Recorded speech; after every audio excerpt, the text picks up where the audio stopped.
CA और NRC कानून लाने का काम और इसके लिए प्रस्ताव लाने का काम किसने किया? भारतीय जनता पार्टी ने किया ना। जो हमारे पड़ोसी देश हैं वहाँ जैन, बौद्ध, हिंदू माइनॉरिटी जो है उसको कहीं ना कहीं भारत में शरण देने की बात किसने की थी? आदरणीय प्रधानमंत्री नरेंद्र मोदी जी ने की।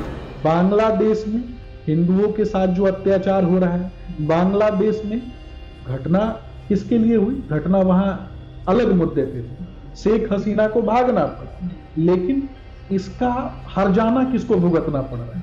इसका हर्जाना तो हिंदुओं को भुगतना पड़ रहा है। लेकिन देश के संसाधनों के लिए, बार बार कहता हूं, भारतीय जनता पार्टी के प्रत्येक नेता ने कहा कि देश के संसाधनों के लिए अगर कोई सबसे बड़ा खतरा है, देश की सीमाओं के लिए अगर कोई सबसे बड़ा खतरा है, तो ये बांग्लादेश प्रायोजित, बांग्लादेश से आने वाले रोहिंग्या मुसलमान। पंडित चाणक्य ने स्पष्ट रूप से कहा है, जिस धरती पे हम जन्मे हैं, बिहार की ये पवित्र धरती है जिसने लोकतंत्र का पाठ पढ़ाया। पंडित चाणक्य की धरती है, चंद्रगुप्त की धरती है, सम्राट अशोक की धरती है। तो निश्चित रूप से कहीं ना कहीं इन विषयों पे जब हम आप चर्चा कर रहे हैं तो इन विषयों पे कहीं ना कहीं काम चालू है। आपको ये भी समझना है, आप सीरिया की बात करें, आप यूक्रेन की बात करें, आप विभिन्न इस्लामिक कंट्रीज की बात करें, जहां कहीं भी भारतीय नागरिक फंसे रहे और जहां कहीं भी हिंदू फंसे रहे, वहां पे तो आगे बढ़ के अगर किसी ने मदद किया तो वो भारत सरकार ने आदरणीय प्रधानमंत्री नरेंद्र मोदी जी के नेतृत्व में। याद रखना चाहिए कि इनकी नस्लों को भी भारत में ही रहना, ये ऐसा कुछ ना करे जो इनकी आने वाली नस्लों के लिए भारत में, खास करके भारत में, उनके लिए खतरा। पनोरमा ग्रुप, जो सोचता है वो करता है। नमस्कार, भारत लाइव पे आप सभी दर्शकों का एक बार फिर से बहुत बहुत स्वागत है। देश भर में राजनीति राहुल गांधी के जाति पर सवाल खड़े करके गर्म हुए हैं। इसके साथ साथ बांग्लादेश में जो इस वक्त सियासी उलटफेर हुआ है, वहां पर हिंदुओं पर जिस तरीके से अत्याचार पे अत्याचार किया जा रहा है, कौन है वो लोग, क्यों अत्याचार हिंदुओं पर किए जा रहे हैं, क्या नरेंद्र मोदी की सरकार जो हिंदुओं की हितैषी खुद को बताते हैं, वो हिंदुओं को आखिरकार क्यों नहीं बांग्लादेश से बुला लेते हैं? तमाम विषयों पर बातचीत करने के लिए आज हमारे साथ हॉट टॉक में जुड़ गए हैं सुमित शशांक, भारतीय जनता पार्टी के प्रवक्ता हैं। सुमित जी, ये बताइए कि आप लोग, भारतीय जनता पार्टी ये कहती है कि हिंदुओं के हम बहुत बड़े हितैषी हैं, हिंदू वोट बैंक हमारे पास है, राम राज की बात आप लोग करते हैं। बांग्लादेश में जो हिंदुओं पर अत्याचार हो रहा है, क्यों नहीं आप लोग हिंदुओं को बुला लेते हैं भारत में? जब शेख हसीना वहां के जो एक तरीके से कहा जाए प्रधानमंत्री है, वहां पे उनको आप लोगों ने शरण दे दिया, तो हिंदुओं को क्यों नहीं दे सकते हैं? देखिए, सीए और एनआरसी कानून लाने का काम और इसके लिए प्रस्ताव लाने का काम किसने किया? भारतीय जनता पार्टी ने किया ना। जो हमारे पड़ोसी देश हैं वहां जैन, बौद्ध, हिंदू माइनॉरिटी जो है उसको कहीं ना कहीं भारत में शरण देने की बात किसने की थी? आदरणीय प्रधानमंत्री नरेंद्र मोदी जी ने की। लेकिन देश के संसाधनों के लिए, बार बार कहता हूं, भारतीय जनता पार्टी के प्रत्येक नेता ने कहा कि देश के संसाधनों के लिए अगर कोई सबसे बड़ा खतरा है, देश की सीमाओं के लिए अगर कोई सबसे बड़ा खतरा है, तो ये बांग्लादेश प्रायोजित, बांग्लादेश से आने वाले रोहिंग्या मुसलमान हैं। और कहीं ना कहीं इसका स्पष्ट रूप से परिणाम निकल करके आता है। आपने देख लिया, 2 माह पूर्व ही इस प्रकार की चीजों के विषय में कहीं ना कहीं शेख हसीना ने पूर्व में ही बताया था कि इस तरीके का तख्ता पलट हो सकता है, इनके देश को तोड़ने की साजिश हो सकती है। भारत में भी ये खास करके एनआरसी और सीए को रोकने का प्रयास कौन कर रहे थे? ये राहुल गांधी और इंडिया अलायंस के लोग। मदरसा छाप गुंडा तंत्र को और खास करके मदरसा में जो असामाजिक गतिविधियां हैं, उन गतिविधियों को प्रायोजित तरीके से आगे बढ़ाने का काम, उसको फलीभूत करने का काम कौन कर रहा था? ये इंडिया अलायंस के लोग ही तो कर रहे थे। और इन्हीं के नेता का बयान आता है। पूरे दुनिया में जहां एक तरफ आप देखेंगे कि सीरिया में, इराक में, ईरान में, इजराइल में जिस तरीके का युद्ध चल रहा है और बांग्लादेश में जिस तरीके की घटनाएं हो रही हैं, इसी तरीके की चीजों को कहीं ना कहीं प्रायोजित कराने का काम ये कांग्रेस के नेता भारत में सपना देख रहे हैं। इनके नेता सलमान खुर्शीद कहते हैं, उन्होंने कहा ना कि इस तरीके की घटना हो सकती है। तो मैं स्पष्ट रूप से बताना चाहता हूं, ये दोयम दर्जे की मानसिकता वाले लोग, और खास करके बार बार जब मैं कहता हूं कि मदरसा छाप गुंडा तंत्र से फलीभूत होने वाले सलमान खुर्शीद जैसे लोग। तो आप मानते हैं कि मतलब भारत में ऐसी घटनाएं हो सकती हैं? देखिए, भारत का संविधान इतना सशक्त है, सजग है, और पूरी दुनिया जानती है कि आज भारत में आदरणीय प्रधानमंत्री नरेंद्र मोदी जी का ये काल चल रहा है, और आदरणीय प्रधानमंत्री नरेंद्र मोदी जी के नेतृत्व में भारत की सरकार चल रही है। इस प्रकार के लोग, खास करके इस प्रकार का अगर कोई भी व्यक्ति अपना फन उठाने का कोशिश करेगा, तो भारतीय जनता पार्टी के नेता और भारतीय जनता पार्टी का सशक्त नेतृत्व, भारत सरकार का सशक्त नेतृत्व ऐसे लोगों का फन कुचलना, ऐसे जहरीले सांपों का फन कुचलना जो है वो बहुत अच्छे से जानते हैं। बांग्लादेश में हिंदुओं के साथ जो अत्याचार हो रहा है, बांग्लादेश में घटना किसके लिए हुई? घटना वहां अलग मुद्दे पे हुई, शेख हसीना को भागना पड़ा, लेकिन इसका हर्जाना किसको भुगतना पड़ रहा है? इसका हर्जाना तो हिंदुओं को भुगतना पड़ रहा है। हिंदू मंदिरों को तोड़ा जा रहा है, हिंदू मंदिरों को कहीं ना कहीं क्षति पहुंचाई जा रही है, हिंदू माताओं बहनों का बलात्कार हो रहा है। देश के प्रत्येक व्यक्ति को, 100 करोड़ से भी ज्यादा देश में सनातन मान्यताओं में बसे हुए लोगों को सोचना चाहिए, समझना चाहिए, और जिन लोगों ने भी ये इंडी अलायंस को वोट किया है उनको भी सोचना चाहिए, आप मंथन करना चाहिए कि वो किसके साथ खड़े हैं। ये भी देखने की बात है।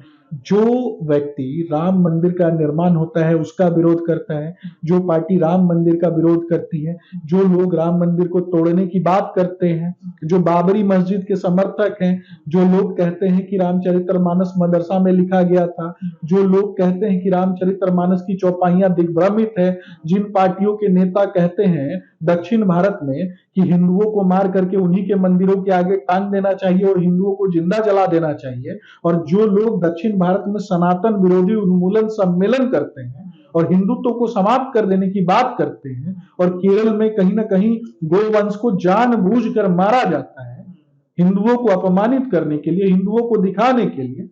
आज आप अयोध्या की घटना भी देख लीजिए ना, अयोध्या में जिस तरीके से एक हिंदू बहन के साथ बलात्कार हो जाता है, इन सबका दोषी कौन और इन दोषियों का पैरवीकार कौन? राहुल गांधी जी की माता जी सोनिया गांधी जी। इन्होंने क्या किया? जब देश में सबसे बड़ा आतंकी घटना होती है ताज होटल के ऊपर, हजारों लोगों का जो हत्यारा है कसाब, उसको बचाने के लिए इनके सलाहकार जाते हैं और इनके सलाहकार उसको प्राणदंड से मुक्ति देने की बात करते हैं। राहुल गांधी जहां जहां जाते हैं, काशी में जाकर के काशी के युवाओं को नशेड़ी बताते हैं, क्योंकि वहां भांग और धतूरे से महादेव की पूजा होती है, इसलिए काशी के युवाओं को नशेड़ी बताया जाता है। ये प्रायोजित नहीं है तो और क्या है? ये राहुल गांधी को बताना चाहिए ना। राहुल गांधी घूम घूम कर दूसरों की जाति पूछते हैं, पत्रकारों की जाति पूछते हैं, युवाओं की जाति पूछते हैं, IAS अधिकारियों की जाति पूछते हैं, लेकिन नेहरू जी की किताब में क्या लिखा हुआ है कि गंगाधर नेहरू 1857 में कोतवाल थे दिल्ली के, और जब दिल्ली पुलिस की आर्काइव्स में चेक किया जाता है तो वैसा कोई नाम रहता ही नहीं। जब भारत सरकार की आर्काइव्स में चेक होता है तो ऐसा कोई नाम ही नहीं है। शेख मोइनुद्दीन हुसैन खान कौन थे? ये भी तो उनको बताना पड़ेगा ना कि 1857 में कौन थे।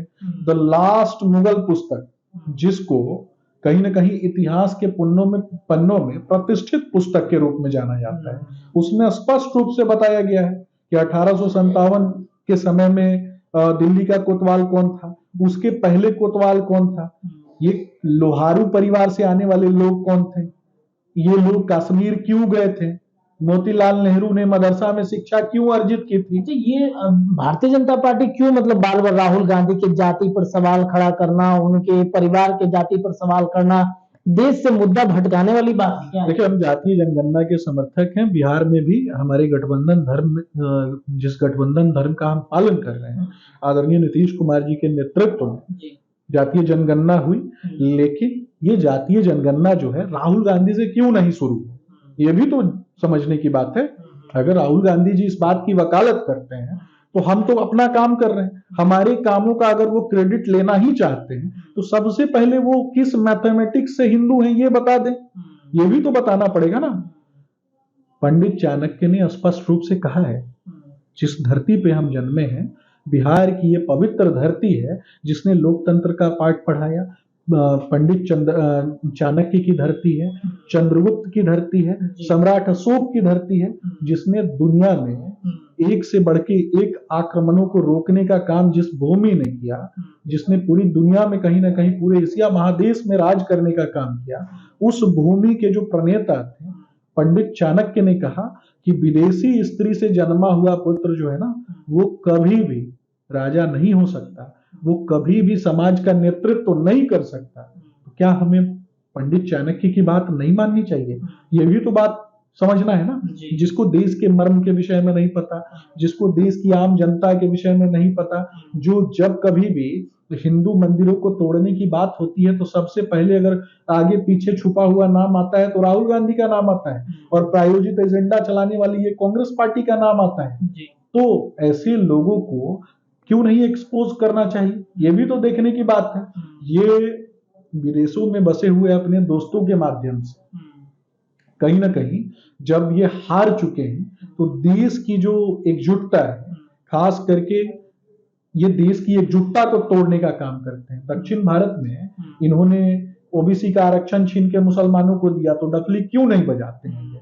और सलमान खुर्शीद जैसे लोगों के विषय में बस इतना ही समझना है कि राहुल गांधी के पास कुछ एक पमेलियन वैरायटी के इंसान है, वो समय समय पे अपनी भाषा का। ये बताइए, बांग्लादेश में हिंदुओं पर हो रहे अत्याचार पर क्या मोदी जी बड़ा एक्शन लेंगे? निश्चित रूप से विदेश नीति, ये विदेश नीति का विषय है, और विदेश नीति के नेतृत्व में पूरी दुनिया जानती है कि भारत का लोहा पूरी दुनिया मानती है। तो निश्चित रूप से कहीं ना कहीं इन विषयों पे जब हम आप चर्चा कर रहे हैं तो इन विषयों पे कहीं ना कहीं काम चालू है। आपको ये भी समझना है, आप सीरिया की बात करें, आप यूक्रेन की बात करें, आप विभिन्न इस्लामिक कंट्रीज की बात करें, जहां कहीं भी भारतीय नागरिक फंसे रहे और जहां कहीं भी हिंदू फंसे रहे, वहां पे तो आगे बढ़ के अगर किसी ने मदद किया तो वो भारत सरकार ने आदरणीय प्रधानमंत्री नरेंद्र मोदी जी के नेतृत्व में किया।